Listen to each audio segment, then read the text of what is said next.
गांव के बाहरी छोर पर स्थित वह पुरानी हवेली वर्षों से वीरान पड़ी थी। चारों ओर से घने पेड़ों और लताओं ने उसे अपने आगोश में ले लिया था। स्थानीय लोग उसे भूतिया हवेली के नाम से जानते थे। कहते हैं कि वहां से अक्सर रात के समय चीखें सुनाई देती थीं और अजीब अजीब आवाजें आती थीं। इसीलिए गांव वाले शाम ढलते ही उस ओर जाने से कतराते थे। हवेली के बारे में कई कहानियां प्रचलित थीं। कुछ लोगों का कहना था कि वहां किसी अमीर जमींदार की हत्या हुई थी और उसकी आत्मा भटक रही है।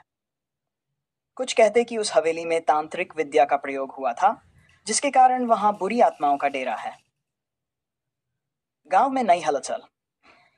एक दिन गांव में शहर से कुछ लोग आए। वे पुरानी इमारतों की मरम्मत और उन्हें पर्यटन स्थल में बदलने का काम करते थे।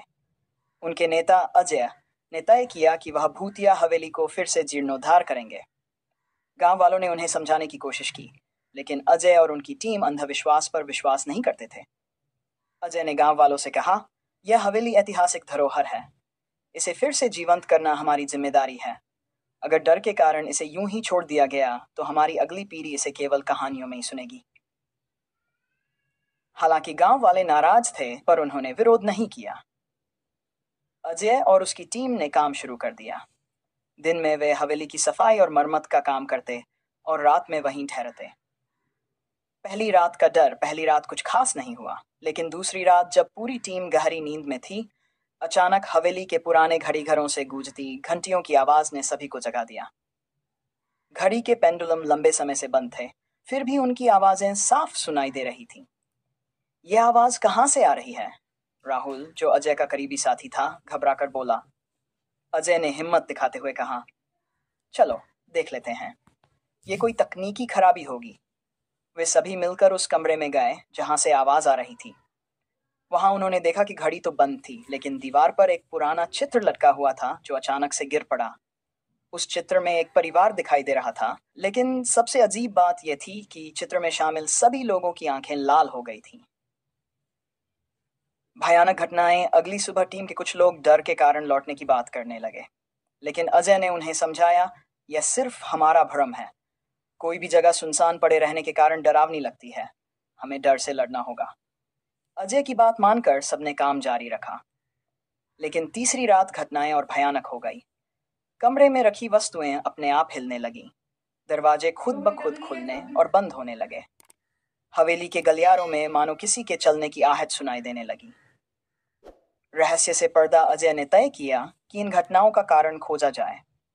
उन्होंने पूरे गांव में पुराने दस्तावेज और कहानियां खंगालनी शुरू कर दी।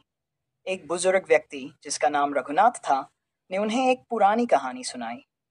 इस हवेली में पहले एक अमीर जमींदार रहते थे, जिनका नाम रघुवीर सिंह था। वे काफी क्रूर थे और उनके कारण कई परिवार तबाह हो गए। एक दिन गांव वालों ने मिलकर उनकी हत्या कर दी और उनकी लाश को हवेली के तहखाने में दफना दिया। तब से उनकी आत्मा भटक रही है।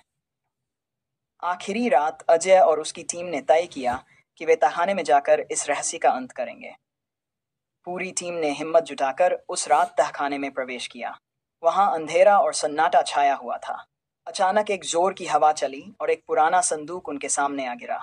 अजय ने उस संदूक को खोला तो उसमें से एक पुराना पत्र और रघुवीर सिंह का चित्र निकला। पत्र में लिखा था, मेरे द्वारा किए गए पापों के लिए मुझे क्षमा मिले। मेरी आत्मा इस हवेली में फंसी हुई है।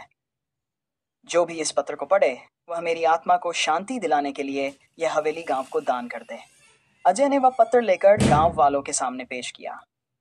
उन्होंने समझाया कि जमींदार की आत्मा शायद इस हवेली को सही हाथों में सौंपना चाहती थी। गांव वालों ने सहमति दी और हवेली को गांव के लिए सांस्कृतिक केंद्र बनाने का फैसला किया।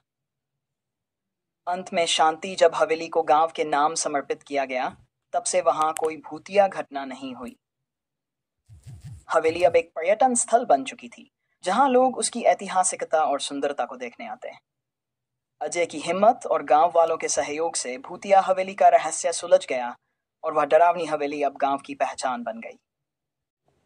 अगर आपको हमारी कहानी पसंद आई हो तो वीडियो को लाइक करें, कमेंट करके हमें अपनी राय बताएं और सब्सक्राइब करना न भूलें, ताकि आप हमारी नई रोमांचक कहानियों से जुड़े रहें।